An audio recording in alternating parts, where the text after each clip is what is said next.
Presidente Paulo Pimenta, boa Boa tarde, tarde. doutor José Humberto. Tudo bem? Tudo bem, graças a Deus, presidente. Está me ouvindo bem? Ó, presidente Paulo, mais uma vez eu queria agradecer ao senhor a parceria institucional entre o Tribunal Regional do Trabalho da 18ª Região e a OAB de Goiás, para esclarecer as dúvidas. A gente está vivendo um momento talvez ímpar, jamais vivido antes por ninguém, desde o do tempo do pós-guerra. E agora a gente está passando por um momento onde as questões processuais e as questões de direito material estão atormentando a vida da sociedade como um todo, né? Da classe de juristas, tanto advogados, quanto magistrados, quanto membros do Ministério Público, servidores, e todo mundo que é o jurisdicionado, né? Que depende do tribunal e demanda do tribunal. E a gente está passando por esse momento de transformação significativo. Então, essa live, ela representa um passo aí mais informal para a gente estar mais perto de quem opera, está na Justiça do Trabalho todos os dias, para que a gente possa levar, na verdade, uma palavra aí de esclarecimento e tirar dúvidas, que o pessoal tem tantas dúvidas nesse momento, tantas mudanças, né? A gente vem de uma portaria e vem outra portaria, surgem aí novidades e o pessoal está tentando se adaptar, presidente. Então, mais uma vez, meu muito obrigado. Seja bem-vindo aqui a essa live. Contar com a presença do senhor engrandece muito, enriquece muito o debate. A advocacia está presente nesse momento também e agradece a oportunidade do senhor ter permitido tanto a OAB quanto a Comissão de Direito do Trabalho participar desse momento da elaboração da portaria com um parecer opinativo. Então, presidente Paulo, para dar a gente... Eu queria que o senhor já começasse a explicação para o pessoal, fazendo um histórico do que aconteceu, porque tem muita gente que advoga na Justiça do Trabalho, mas ele tem uma dificuldade de momento, né? Verificar aquela situação, olha, era assim como está agora, o que aconteceu para chegarmos a isso, o que foi feito de lá para cá. Então, a gente teve aquela reunião, que foi uma audiência pública, mas estava na presença de mais ou menos uns 78 advogados, e aqui a gente vai ter um público maior. Então, eu queria que o senhor repassasse esse histórico com quem está começando a acompanhar agora, vai precisar demandar no Tribunal Regional do Trabalho. Como faz, o que está acontecendo, como andam as coisas. Boa tarde, presidente Paulo. Boa tarde mais uma vez, doutor José Humberto. Uma boa tarde a todos que nos assistem, aos advogadas, aos advogados, servidores, colegas magistrados que eventualmente estejam aí também nos acompanhando. Quero, antes de mais nada, agradecer muito esse convite da OAB, formulado inicialmente, né, formulado pela pessoa do Dr. Jacó, secretário-geral da OAB. Nós até retardamos um pouco essa live, ela era para ter ocorrido há umas 2 semanas, e justamente eu pedi a ele que esperasse um pouco para que nós tivéssemos o cenário um pouco mais estabilizado.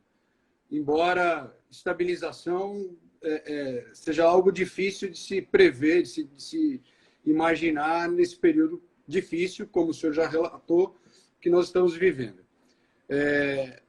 A pandemia demanda esforços aí de todos no seu enfrentamento, e penso que o judiciário tem desempenhado um papel muito importante, inclusive na facilitação da manutenção da política de isolamento social, que é um mecanismo mais eficiente para que nós possamos, o quanto antes, superar essa situação sem um colapso do nosso sistema de saúde. E, nesse cenário, nós estamos atravessando um período aí de sucessivas alterações, como o senhor mencionou, é algo que nos incomoda a todos, né? Eu peço até desculpas aqui também aos advogados, porque nós também ficamos submetidos a uma sucessão de normativos que vêm sendo alterados muito rapidamente, E essa alteração ela se justifica porque os cenários também vão alterando com uma velocidade grande. E nós temos que tentar correr atrás da melhor forma de enfrentar esses cenários.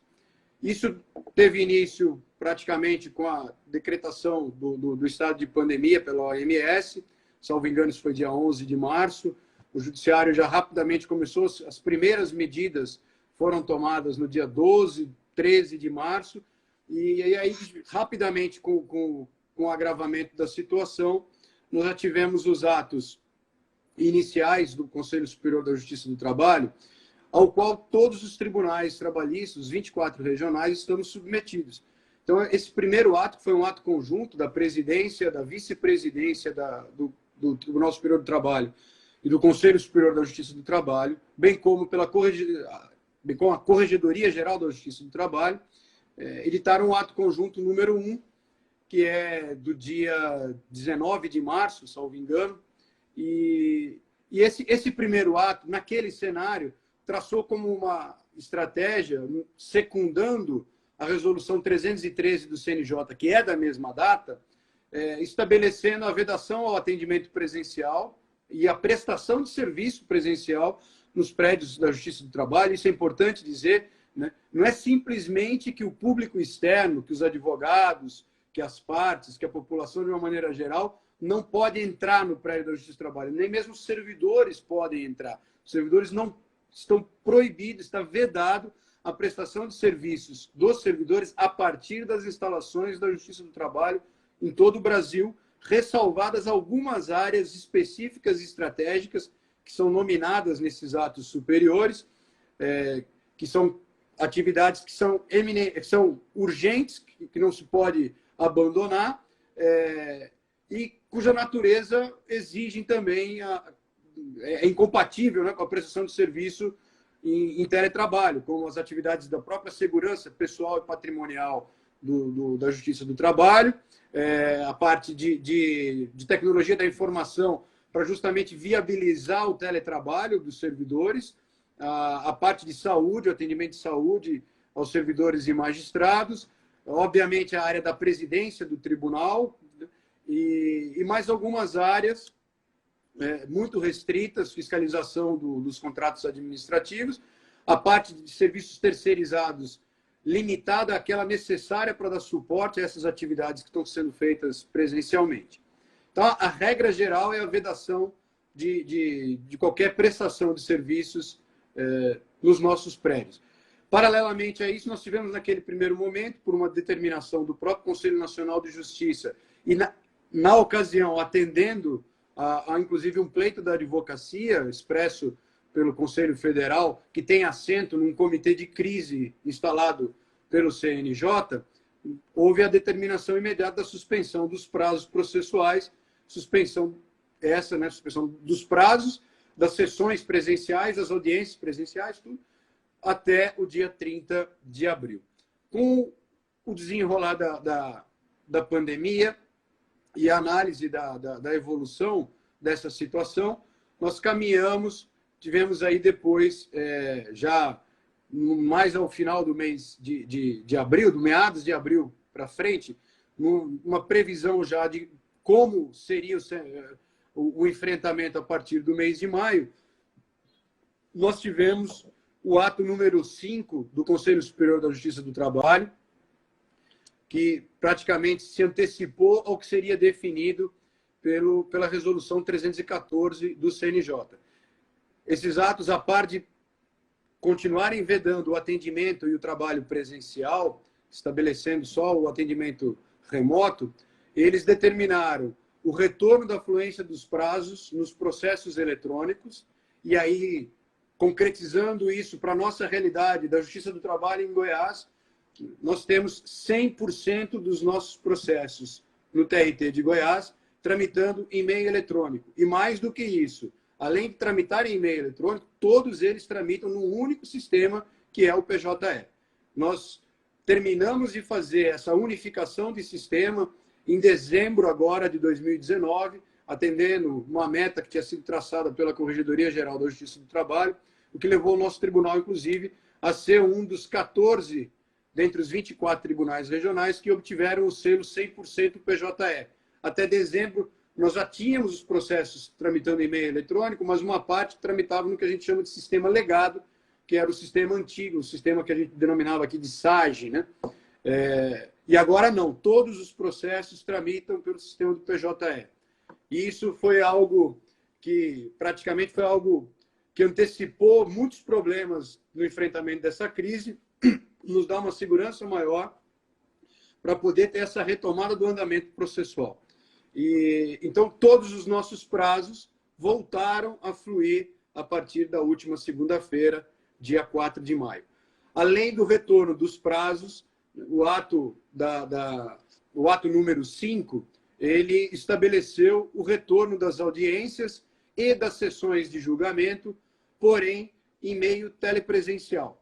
Nós já tínhamos antecipado-nos um pouco a isso aqui no Tribunal de Goiás, em relação às sessões de julgamento do segundo grau, as sessões das turmas e do Tribunal Pleno, tanto as judiciais como as administrativas.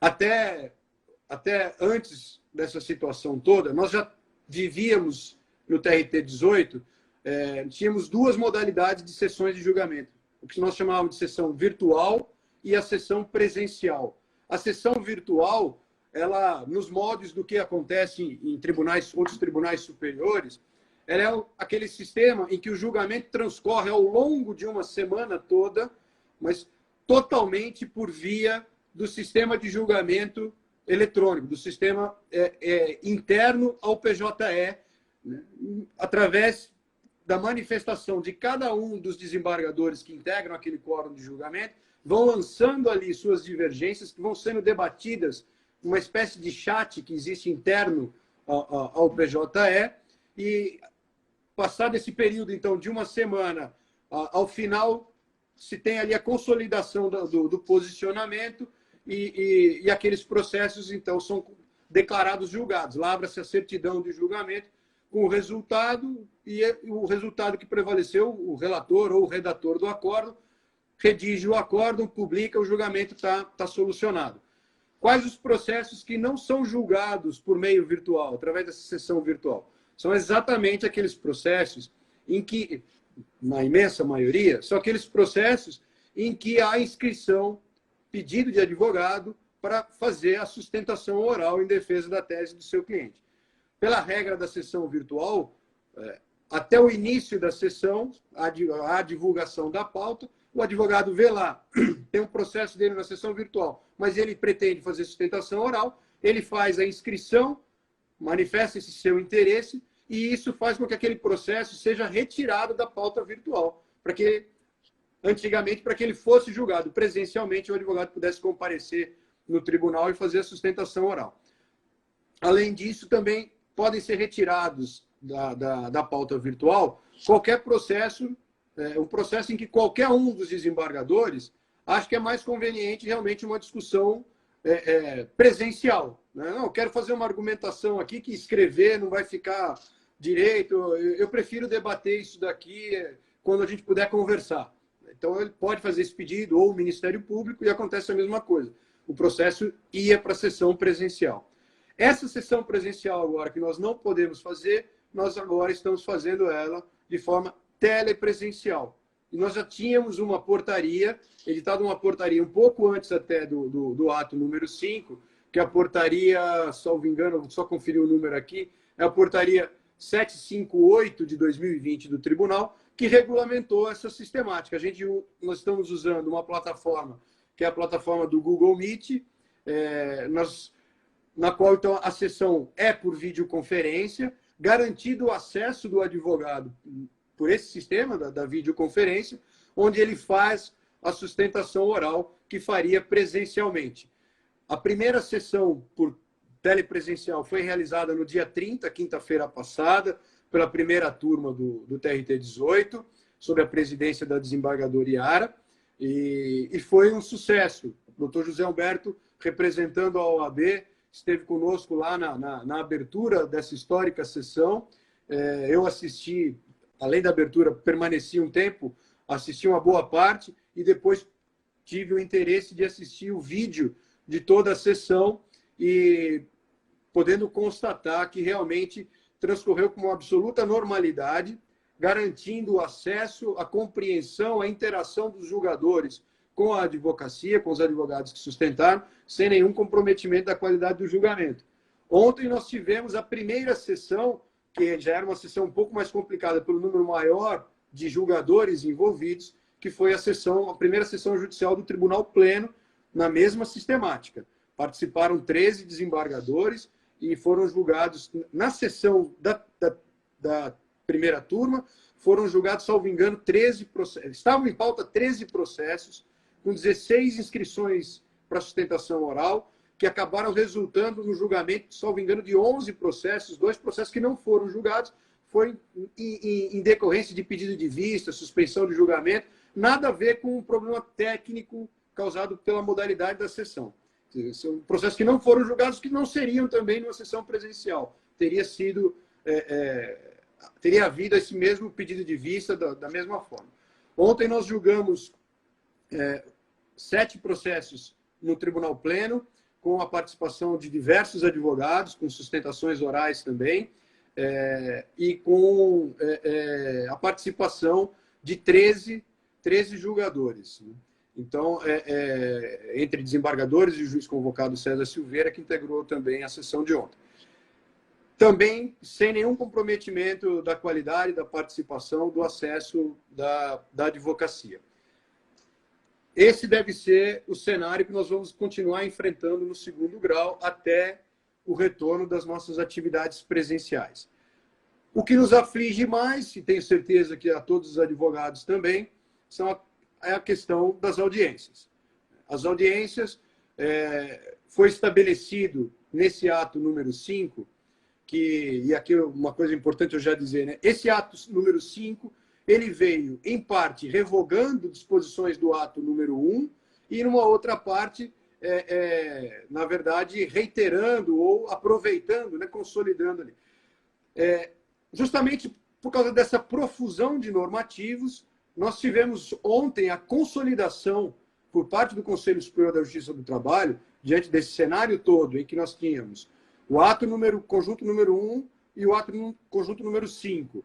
Tínhamos ainda um ato número 1 específico da vice-presidência do Conselho Superior da Justiça do Trabalho e o ato número 11 da Corregedoria Geral da Justiça do Trabalho, tratando especificamente de audiências. Então, esses atos eles foram consolidados no ato conjunto número 6, que praticamente não trouxe muita novidade, a não ser estender a sistemática de trabalho remoto por tempo indeterminado. Estou vendo até que tem uma pergunta agora, apareceu aqui, né? Quanto tempo vai durar? Quando que nós vamos voltar a ter atividades normais? Infelizmente, nós não temos condições ainda de responder a essa pergunta, né? Presidente, uma parte na colocação do senhor aqui, só para... ao que me chega aqui, os advogados me comentaram muito do sucesso da sessão virtual do tribunal. O fato dos advogados estarem nos seus escritórios ou nas suas residências, aguardando o início da sustentação oral, eu fiquei naquela primeira sessão, fiquei boa parte do tempo acompanhando também, para visualizar como se daria a sistemática, e muito bem sucedida, por sinal. Ela foi digna de êxito e a advocacia elogiou muito. Eu tive muitas notícias positivas, eu queria trazê-las ao senhor em primeira mão e já dizer que funcionou muito bem. Do ponto de vista das sessões do tribunal, me pareceu, inclusive, mais eficiente do que as sessões de sustentação oral presencial, porque às vezes a sessão se estendia por muito tempo e o advogado chegava lá no começo da parte da manhã, às 9 horas, por início da sessão, e ficava lá até 5, 6 horas da tarde. E aí, obviamente, aquilo incomodava bastante a advocacia e sempre foi objeto de muito questionamento dentro da Comissão de Direito do Trabalho. Só que com a sessão virtual, parece-me que isso vem encontrar uma solução. Então, eu sei que uma das preocupações da advocacia principalmente com relação às audiências, e que essas medidas são temporárias, mas talvez aquelas que tenham surtido um efeito positivo superior, inclusive, às sessões presenciais, talvez fosse o caso, inclusive, de pensar na manutenção delas. E era esse a parte que eu tinha para fazer com o senhor. Desculpe interromper, presidente. Não, pelo contrário. Até peço que o senhor fique à vontade, porque às vezes se deixar, eu tenho receio de falar 2 horas aqui e a gente acabar perdendo a oportunidade justamente de ter essa interação maior e eu posso perder a objetividade e deixar de responder ou de abordar o que é mais relevante aí para os nossos telespectadores. Aí, se é que pode chamar, não sei se em live também é telespectador, né? Mas acho que sim. Mas esse comentário do senhor ele é muito oportuno, doutor José Humberto, porque isso não está acontecendo só com a questão das videoconferências, né? Eu tenho comentado o seguinte, é impressionante como a necessidade faz com que a gente saia da nossa zona de conforto, até para usar uma expressão que o ministro corregedor-geral, o ministro Aloysio Correia da Veiga, tem usado. Mas o que é mais surpreendente é que ao sairmos da nossa aparente zona de conforto, a gente descobre que, na verdade, nós temos à nossa disposição ferramentas, possibilidades tecnológicas que vão nos dar um conforto muito maior e que nós não sabíamos, né? Então, eu pessoalmente constatei isso e conversando com servidores, com magistrados, a gente vê que com muitos aconteceu a mesma coisa, né? De repente você descobre assim, não, tem um programa, nossa, mas isso vocês desenvolveram agora por causa do trabalho, por causa da pandemia, isso já foi desenvolvido agora? Não, o tribunal tem isso à disposição de servidores, magistrados e advogados, tem isso há anos, né? E fez divulgação, mas em dado momento alguém não percebeu ou não se interessou por conhecer. Então a gente acaba usufruindo, explorando mais os recursos de programas, né, de sistemas que estão disponíveis, né? E justamente essa questão da sustentação oral por videoconferência era algo assim que era um pouco um certo tabu, porque não, mas há um certo receio de essa perda do contato pessoal comprometer o ato de alguma maneira, né? E na verdade a gente percebeu que não, a ponto de que, por exemplo, cito aqui mais uma vez que o desembargador Gentil comentou isso na sessão da primeira turma, né? Nós, os desembargadores, nós nos incomodamos com aquela situação, também que o senhor mencionou isso, né? O profissional o advogado vai lá para fazer uma sustentação, ele não sabe a ordem, a sequência em que ele vai ser, em que o processo dele será julgado, e ele chega lá 9 horas da manhã e talvez fique lá até 18 horas, ele perde o dia todo ali, né? Ao passo que ele estando no seu escritório, por mais que ele tenha também que acompanhar a sessão, ele pode estar ali só ouvindo, mas pode estar, né, trabalhando em alguma outra coisa com maior facilidade. Então, é uma possibilidade realmente que a gente estude isso no futuro, de alguma forma incorporar isso, viabilizando, inclusive, facilitando, né, o acesso aos profissionais do interior, que não precisariam se deslocar até Goiânia, e poderem fazer aí as suas sustentações orais perante os julgamentos do tribunal. Sim, presidente. E com relação à questão, presidente, nesse cenário atual, em que o advogado não está comparecendo no tribunal, está tudo sendo realizado à distância, como é que fica a questão da entrega de memoriais para os desembargadores, caso o advogado queira levar um memorial, despachar diretamente para o magistrado? Bom, então, esses atendimentos, todos têm que ser feitos pelas vias ou por e-mail. Ele pode fazer um encaminhamento do memorial por e-mail, e se quiser conversar, seja com o juiz ou com o magistrado, pode tentar esse contato ou por telefone, né? Os nossos telefones das unidades do tribunal que estão lá divulgados no site, né, no portal do tribunal, eles todos estão sendo programados, né, os telefones das unidades, programados naquele sistema de desvio de chamada, para que possam ser atendidas esses pedidos por telefone. Então, é possível, conversando, né, com a assessoria do desembargador, com a assessoria do juiz, buscar uma forma. Olha, eu gostaria de conversar. Eu tenho visto, já tenho notícia de colegas que têm atendido não só por telefone, têm atendido às vezes por videoconferência, né? E a entrega de memoriais tem que ser feita por e-mail. Pode ser feito um e-mail dirigido à unidade, né, ao gabinete do desembargador.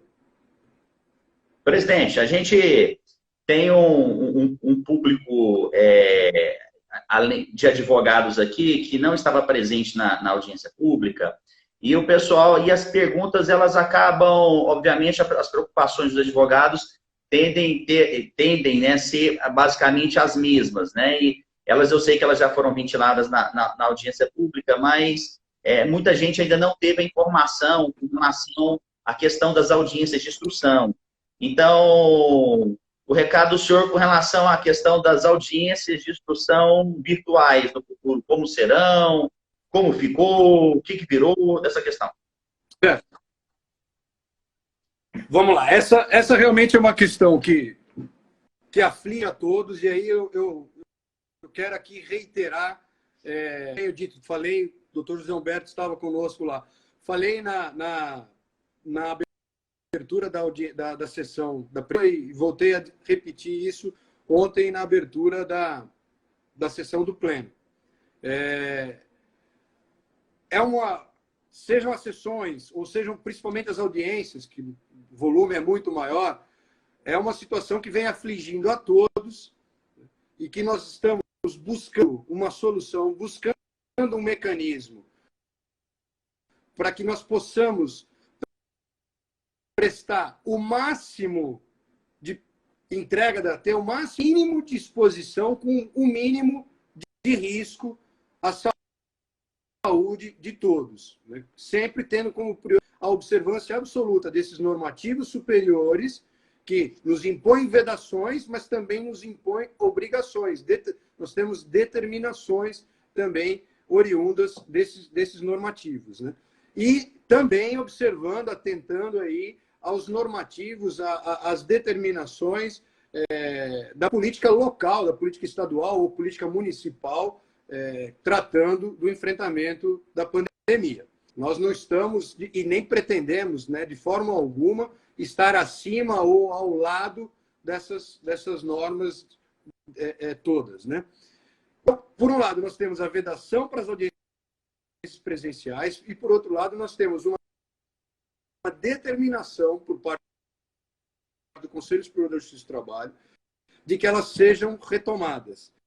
80% dos atos do processo do trabalho na fase de conhecimento, como todos nós sabemos, eles são realizados em audiência. A paralisação total praticamente inviabiliza qualquer entrega de prestação jurisdicional. Isso compromete de um trabalho que fica aí com um volume represado muito grande e que depois, no futuro, teríamos uma dificuldade maior ainda de dar cabo. Mas, mais do que isso, nós sabemos que ela compromete e muito a própria sobrevivência da advocacia, né? Quer dizer, o exercício da advocacia. Agora, além disso tudo, pior do que isso tudo, nós temos que ver lá numa ponta, muitas vezes, aquele público da Justiça do Trabalho, que é o nosso hipossuficiente econômico, que pode, justamente nesse momento de maior crise, estar necessitado mais ainda, pode ser uma única esperança dele de encontrar algum alento, alguma solução, seja justamente a atuação da Justiça do Trabalho. Então, nós temos essa preocupação, sim. E isso não atende só interesse de trabalhador, atenderá também interesse, muitas vezes, de empresários, porque o empresário pode querer ter o interesse ali de buscar uma mediação, buscar uma solução para administrar ali os seus contratos com os seus trabalhadores, com os seus empregados. Então, daí que é a importância de nós buscarmos a retomada das audiências. E por mais que nós nos esforcemos, nós temos os normativos de âmbito nacional e temos aí a delegação que fazer também a nossa regulamentação local aqui, por mais que nós nos esforcemos, nós não vamos conseguir dar uma resposta, por mais que eu quisesse, dar uma resposta cabal e segura para resolver todas as nossas angústias de como fazer essas audiências. Então, além da tecnologia, dos normativos, é fundamental a vontade de fazer isso dar certo. Vontade que tem que ser não só do juiz, tem que ser vontade do juiz, tem que ser vontade dos advogados, tem que ser vontade dos servidores, vontade do Ministério Público. Nós temos que estar aí realmente muito empenhados em fazer isso dar certo, como eu disse, até onde for possível. O máximo que for possível ser feito com o mínimo de exposição. Eu ontem assisti uma live do meu querido amigo, o colega juiz Kleber Salles, e ele mencionava justamente isso, né, que está super na moda agora, e eu acho que é perfeitamente necessário, é muito necessário que nós usemos isso, que é a empatia, né? É um momento mais do que nunca em que a magistratura tem que ter empatia e entender as dificuldades da advocacia. A advocacia tem que ter empatia no sentido de entender as dificuldades do tribunal, da magistratura, entender a dificuldade do colega advogado ex-adverso também, né? E as partes também, para a gente tentar buscar a melhor solução para isso. Tentando caminhar aqui. Então, esse retorno das audiências já foi estabelecido pelo Conselho Superior da Justiça do Trabalho que ele seja de forma gradual, que ele seja paulatino. Então, nós temos um calendário, nós temos um cronograma. A partir de segunda-feira, nós, além de continuarmos continuarmos fazendo, que já tínhamos iniciado, aquelas audiências de conciliação, umas audiências praticamente voluntárias, com pedido das partes, né? Pedido de ambas as partes, seja na fase de conhecimento ou na fase de execução, né? Nós retomamos agora as audiências, especificamente as audiências envolvendo justamente como assunto o Covid-19. O CNJ estabeleceu um novo assunto dentro das tabelas unificadas, né, que é o Covid-19. Então, essas audiências, pela urgência que ela tem, vamos imaginar, uma audiência envolvendo um processo em que está sendo questionada uma demissão ilegal no curso da pandemia, ou uma obrigação de fornecimento de EPI num hospital, por exemplo. Essas audiências elas já estão autorizadas, elas já podem ser realizadas desde segunda-feira. Também aquelas audiências de mero encerramento de instrução. O processo estava aguardando realização de perícia, ou o processo estava... É um processo que envolve só matéria de direito, então só fazer o encerramento de instrução, essa audiência também ela pode ser realizada já, desde segunda-feira. As audiências com tramitação, de processo com tramitação preferencial por lei, envolvendo idosos, envolvendo menores, todas as preferências legais, essas só podem ser realizadas a partir do dia 11 de maio. E aí, a partir de 18 de maio, nós teremos a retomada das audiências iniciais. Só a partir de 18 de maio. Por fim, a partir de 25 de maio é a previsão, só a partir de então, para a retomada das audiências unas e as audiências de instrução. O Conselho Superior da Justiça do Trabalho determinou que, observado esse cronograma, os tribunais regulamentassem a realização dessas audiências, inclusive estabelecendo qual a plataforma que seriam utilizadas e definindo os parâmetros. Por sua vez, a Corregedoria Geral da Justiça do Trabalho, o ministro, através de um ato do ministro Aloysio Correia da Veiga, ele também traçou algumas diretrizes, algumas determinações sobre como devem ser essas audiências, acesso e tudo mais, e também franqueou uma flexibilização do procedimento da CLT, claramente fazendo uma menção ao artigo 335 do CPC. E o ato consolidado, né, agora o ato consolidado número 6, ele estabeleceu que essa regulamentação a ser feita pelos regionais, ela fosse precedida de participação, né, de oitiva, fosse precedida de uma oitiva da OAB e do Ministério Público do Trabalho. Foi nesse sentido, inclusive, né, que o tribunal, para nós isso não foi nenhum entrave, muito pelo contrário, como o doutor José Humberto já mencionou, temos essa relação institucional muito intensa com a OAB, muito profícua, onde, inclusive, o doutor José Humberto representa a advocacia no Comitê de Governança e Estratégia do TRT, que traça as diretrizes administrativas, inclusive, do TRT. Nós, então, instamos a OAB a se manifestar sobre uma primeira minuta que foi elaborada nessa regulamentação. A OAB se uniu com a comissão, através, né, da sua comissão, por meio da sua comissão de Direito do Trabalho, juntamente com a Agatra, né, que eu saúdo na pessoa do seu presidente, doutor Jerônimo Júnior, realizar aquela audiência pública, virtual, né, da qual...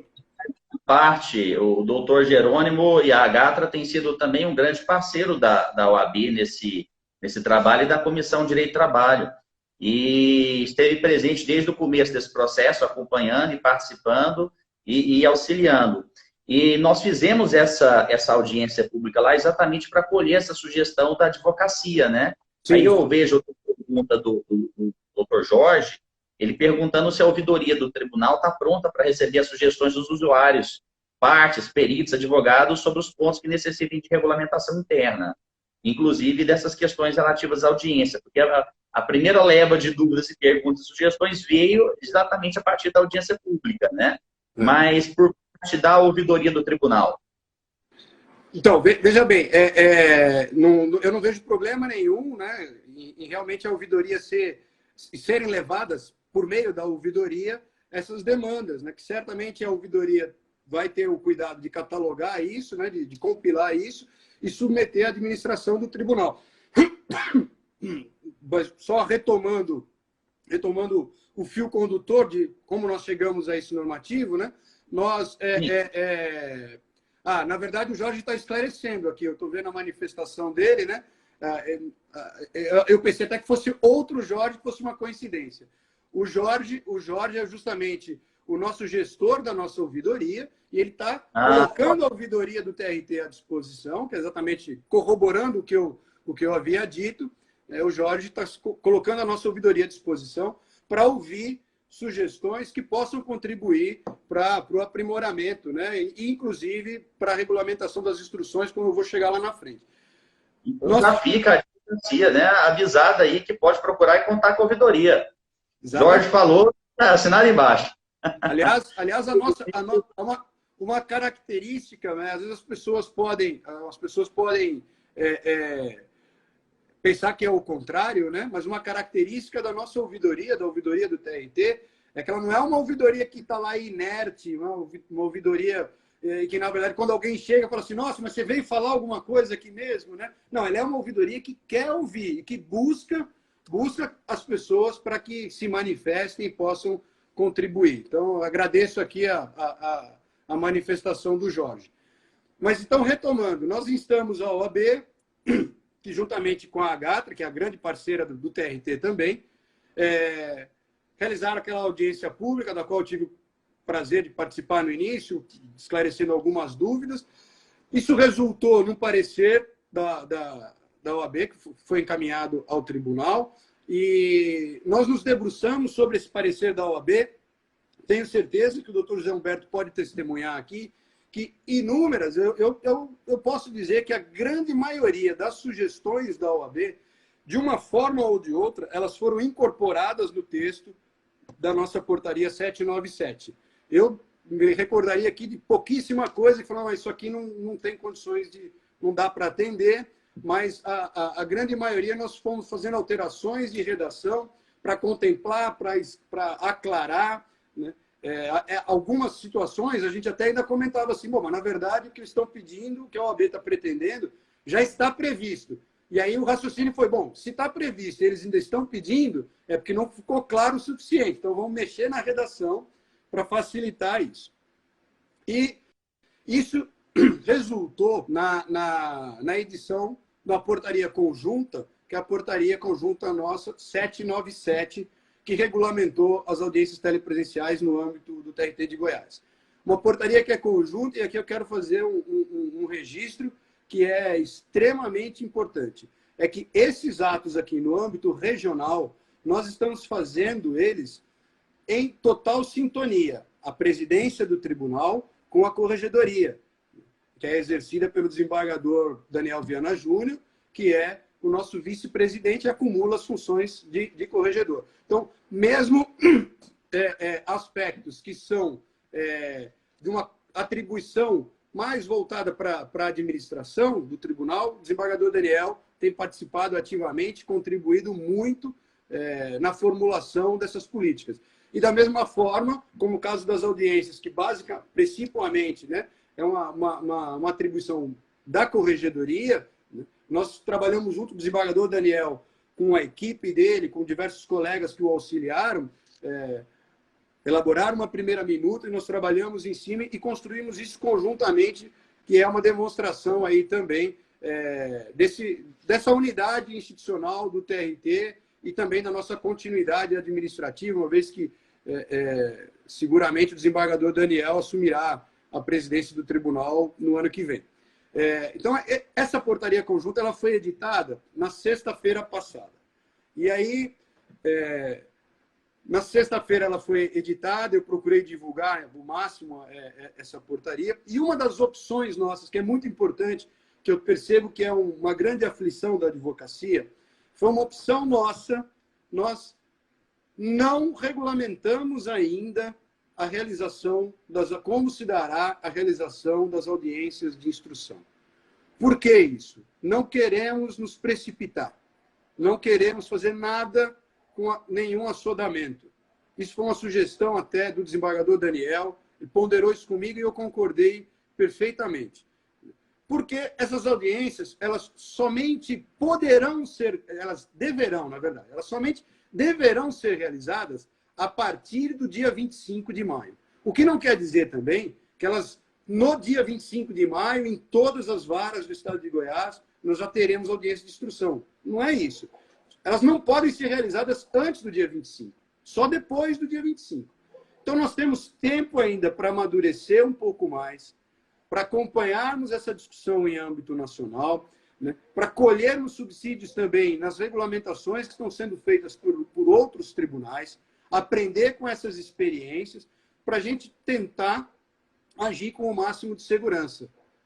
Com o máximo de segurança jurídica. Com todos esses cuidados que nós vimos tomando, né, mesmo assim, a gente tem que se penitenciar, e aqui eu faço questão de fazer isso, pedir desculpas aos advogados, porque nós editamos a portaria na sexta. Na segunda-feira, nós constatamos, aliás, na sexta ela foi publicada, não foi sexta, perdão, foi quinta, né? Porque sexta-feira foi feriado, perdão. Foi na quinta-feira, dia 30. Na sexta-feira, nós estamos agora com uma profusão de lives, né? Houve uma live do ministro Aloysio, o corregedor-geral, comentando o ato número 11.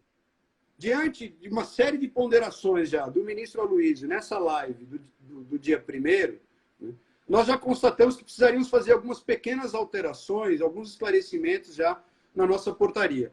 E aí foi feita uma primeira alteração na segunda-feira, uma alteração muito pontual, praticamente um termo lá que dava margem a uma interpretação dúbia, que falava notificação do reclamante. Então, isso poderia gerar uma dúvida. Será que quis dizer notificação? Porque notificação é do reclamado, quis dizer reclamado, ou quis dizer intimação do reclamante? A gente procurou esclarecer um pouco esse dispositivo. E uma outra questão relacionada às transmissões das audiências iniciais e de conciliação. Tornada mais pública esse normativo, essa portaria, nós, e analisando mais esses pronunciamentos da Corregedoria Geral, as interpretações vindas do TST, nós começamos a ver uma outra oportunidade de melhoria com relação ao estabelecimento do rito das audiências iniciais e percebemos também que, embora não fosse a nossa intenção, da forma como o texto estava muito aberto, nós poderíamos ensejar, ou pelo menos fomentar mais ainda, aquela grande diversidade de interpretação que causaria uma grande dificuldade para a advocacia, que era aquela situação, né? Uma vara aplica um prazo para apresentação da defesa, a outra aplica outro, como é que essa vai fazer, como é que não faz. E aí, colhendo também aí, muitas opiniões dos colegas magistrados de primeiro grau, né? Que, embora tivessem tido representação institucional na formulação da primeira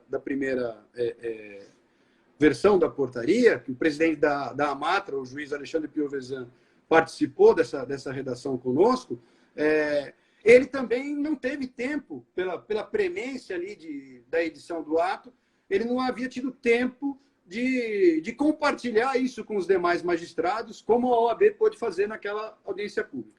Então, isso acabou acontecendo com uma intensidade muito grande nos nossos grupos de discussão de magistrados, e nós começamos a perceber ali oportunidades realmente de melhorias que culminaram na edição de uma nova alteração, que foi exatamente hoje, né, que a Portaria 810, que fez algumas alterações com relação ao procedimento, né, mantendo, por enquanto, então, a ausência de regulamentação das audiências de instrução, e que virá no momento o mais oportuno possível, né, e com a garantia que eu já fiz esse compromisso por ocasião da audiência pública, né, e que eu reitero aqui na live, né, de que será também ouvida a OAB, como foi naquela ocasião, né, para que nós possamos construir o melhor normativo possível para isso. Eu já agradeço de antemão e já digo que a OAB vai estar a postos aí para convocar uma nova audiência pública, e já convido os advogados a participarem dessa regulamentação, dessa portaria também. Mas eu confesso que nós estamos aí chegando ao final, nós temos só 10 minutos mais de live, presidente, porque ele corta no automático, por conta do programa mesmo em si, do Instagram. Claro. Mas eu confesso que eu fiquei bastante aliviado com a edição da portaria, com as modificações que vieram. Em particular, vendo a nova redação do artigo 8º, eu fiquei mais aliviado de ver expurgado a questão de que estava expresso o estabelecimento. Anteriormente, tinha uma redação que previa o rito do artigo 334. E lá no 334 do Código de Processo Civil permite, por exemplo, que as partes, né, então, remeteria reclamante e reclamado, eles poderiam nomear um procurador e aí acabaria com aquela regra de comparecimento pessoal das partes em audiência. Até me suscitou dúvida com relação a isso, e a mudança, e isso foi objeto de discussão entre os advogados. Eu iria até trazer aqui esse questionamento, mas como houve a mudança da portaria nesse ponto específico, a questão resta prejudicada. Mas existe uma outra questão também que me chamou a atenção, que foi no que é pertinente ao despacho saneador do saneamento do processo. Nós temos normalmente um 845 da CLT que determina que as provas possam ser juntadas até o encerramento da instrução. E aí, de repente, corre-se um risco de haver um despacho saneador por parte do magistrado e declarando preclusa as provas que não forem suscitadas, que não forem apresentadas naquele momento, ou que a parte não tenha manifestado ao magistrado interesse em produzir, e não em relação ao encerramento. Então, eu queria saber do senhor como é que vai ser a posição do tribunal em relação ao momento de apresentação das provas durante esse momento processual das audiências, em primeiro grau, de maneira geral. Bom, eu acredito que, na observância desse rito do 335, o que nós procuramos aí, na verdade, precipuamente, foi a critério do juízo, de acordo com nós teríamos ali duas situações, aliás, eu diria que 3 situações. Nós temos no caput do artigo 8º da portaria uma previsão de um procedimento que seria seguindo o 335.1. Qual que seria esse procedimento? O reclamado, ele é notificado para informar se ele tem condições de realização, de participação da audiência por videoconferência no prazo de 5 dias. Então, vamos imaginar que ele veio e fala, não, eu tenho condições, fornece os dados, então aí o juiz vai marcar uma audiência por videoconferência. Nessa audiência, terminada essa audiência, se for frustrada a conciliação, daquela audiência vai fluir o prazo de 15 dias para a parte apresentar a sua defesa. E na defesa, assim como acontece já hoje, ele vai ali indicar, especificar provas e tal. É lógico que a colheita dessas provas, havendo a necessidade de prova oral, a produção de prova oral, ele terá que ser feita uma audiência, uma nova audiência. Seja uma audiência por videoconferência ou uma audiência, ou dependendo da situação, da circunstância, e como isso vem a ser regulamentado ainda, essa audiência pode acontecer de ter que esperar o retorno dos atos presenciais também, é uma possibilidade. Se acontecendo isso, a tendência qual que é? É que o encerramento da instrução, assim como acontece hoje na audiência presencial, ele se dará nessa audiência, ou nessa ou numa outra audiência. A menos... Isso na verdade, o que vai acontecer? A gente trazer... são os mesmos problemas que nós enfrentamos com o procedimento presencial, eles não deixam de existir no telepresencial, né? Eu me lembro exatamente o que aconteceu quando nós migramos do processo físico para o processo eletrônico, né? Às vezes a pessoa falava assim, mas agora está acontecendo um problema aqui, né? Como é que eu vou fazer para ter certeza, para identificar se esse cartão de ponto é verdadeiro ou não? Bom, você tinha a mesma dificuldade no processo físico. Ela já existia, só mudou o meio agora, né? Então, por um lado, essa situação do encerramento de instrução na audiência seria normal. A questão é quando, eventualmente, se o processo for matéria só de direito, não vai ter audiência. Pode ser que nem haja audiência, mas aí nós não vamos ter o problema do senhor também, porque aí não tem produção de outras provas, né? Então, eu acho assim, que essa dinâmica ela vai ter que ser acompanhada à medida, em cada caso, como ela for acontecendo, né? Eu acho que, sim, que todos esses cuidados, né, com relação à especificação das provas, ao pedido de produção de provas, ela vai acontecendo na dinâmica do processo. Normalmente, o autor, na inicial, já tem uma visão das provas que vai pretender produzir, assim como o reclamado já o faz na defesa.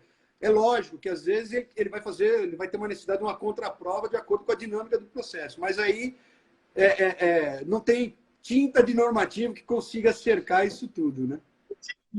Impossível. Presidente, nós estamos chegando ao final da nossa live, faltam aí 6 minutos para acabar o tempo. Então, já de antemão agradecer a presença do senhor, mas eu queria fazer uma última pergunta, que também é sempre questionamento dos colegas, né? Com relação a como é que vai funcionar essa questão da revelia, né? A preocupação da ausência das partes, se elas tiverem uma intercorrência no sistema durante a audiência inicial, como é que vai ficar essas questões de comparecimento das partes nessas audiências telepresenciais? Então, nós tivemos um cuidado muito grande com isso, pensamos muito se convinha uma intervenção ou não, e acabamos, nesse cenário, inclusive, em que nós optamos pelo rito do artigo 335 do CPC, né, nós deixamos muito claro no caput do artigo 8º, que até aproveito para registrar aqui, quem consultar hoje o normativo, né, até pelos PDFs aí que eu andei disparando, que acredito que estejam circulando também pela advocacia, houve um pequeno erro material, né, na portaria, um pequeno erro de digitação, e o doutor Zé Alberto foi um dos que me alertou. Nós já providenciamos, a portaria vai ser republicada só para sanar esse erro material, mas o artigo 8º, ele deixa bem claro que a revelia ela vai ficar caracterizada só pela ausência de apresentação de contestação no prazo de 15 dias fixado no CPC. Então, o dispositivo ele ficou muito claro que a apresentação da defesa observará o rito estabelecido no artigo 335, caput, inciso 1 do CPC, inclusive quanto ao prazo de 15 dias, sob pena de revelia. E aí, para não ter dúvida, continua, não se aplicando às partes, ou seja, nem ao reclamante, nem ao reclamado, nas audiências iniciais, as combinações do artigo 844 da CLT. Então, nós não teremos revelia por ausência do reclamado, do preposto na audiência por videoconferência, assim como também nós não teremos arquivamento do processo pela ausência do reclamante, né? O que vai acontecer? Nós teremos ali uma frustração da audiência. E aí, dependendo do caso, qual vai ser a situação, o juiz vai ter que avaliar se é o caso de remarcar a audiência ou se é o caso de simplesmente relevar aquela ausência, porque naquele cenário ali, o foco principal do comparecimento, que é a conciliação, não se vislumbra possibilidade nenhuma. Isso a gente deixou um pouco mais em aberto, porque não teríamos aí também como fechar todas essas situações. Ótimo, presidente. Presidente, nós estamos em cima do nosso horário, faltando aí 2 minutos para a gente encerrar a nossa live.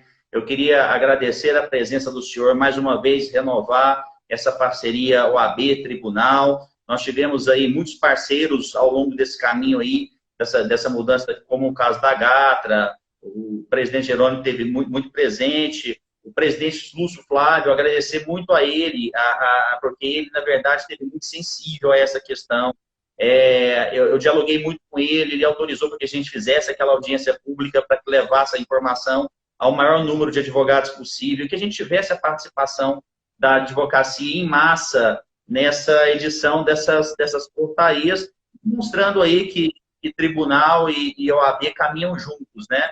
Para enfrentar esse momento da pandemia, mostrar essa união no momento em que a sociedade mais, de fato, precisa. Então, queria, presidente, mais uma vez agradecer a presença do senhor, em nome do presidente Lúcio Flávio, em nome dos meus colegas do Conselho Seccional, em nome dos conselheiros federais que estão aqui presentes, em nome da advocacia, não é? Essa parceria, essa união que tem gerado tanto êxito, né? E tem trazido um alento aí no exercício da atividade profissional nesse momento difícil, né? Que a gente espera superar e está todo mundo reunido junto novamente, presidente. Eu sei que o meu tempo é muito curto, eu vou tentar finalizar com uma única frase, que a advocacia goiana pode contar com a Justiça do Trabalho, que nós estamos sempre dispostos a prestar o melhor serviço de maior qualidade e mantendo essa excelente parceria institucional. Agradeço mais uma vez o convite, foi um prazer. Lamento que não consiga solucionar, responder a todas as perguntas e muito menos ter uma pergunta que atenda aos anseios de todos. Mas o nosso empenho, meu, do desembargador Daniel, de toda a equipe da administração do TRT, da corregedoria do TRT, da ouvidoria, como registrado aqui pelo Jorge, é nesse sentido de nós nos empenharmos muito para que a gente consiga diminuir o sofrimento do nosso povo com a nossa atividade, que é uma atividade essencial e que nós temos que nos ver aqui como os profissionais de saúde. Lógico que a nossa exposição a risco é muito menor do que a deles, não dá nem para comparar, mas a essencialidade do nosso trabalho, e aqui envolvendo a advocacia também, é lógico, né? Nós não podemos abrir mão, né? Esquecer disso. Nós temos muitas pessoas que precisam de nós, né? Então vamos nos empenhar ao máximo para que a gente consiga fazer o máximo com o mínimo de risco, com o mínimo de comprometimento da nossa saúde, dos nossos familiares, de todos os nossos colaboradores. Obrigado, presidente. Uma boa noite para o senhor. Bom descanso. Grande abraço. Obrigado. Bom, agradeço a presença de todos e declaro encerrada a nossa live. A gente espera retornar em breve e já convidando o pessoal para a audiência pública e pedir para vocês seguirem a Comissão de Direito do Trabalho para maiores informações no @CDTrabalho. Muito obrigado a todos e boa noite.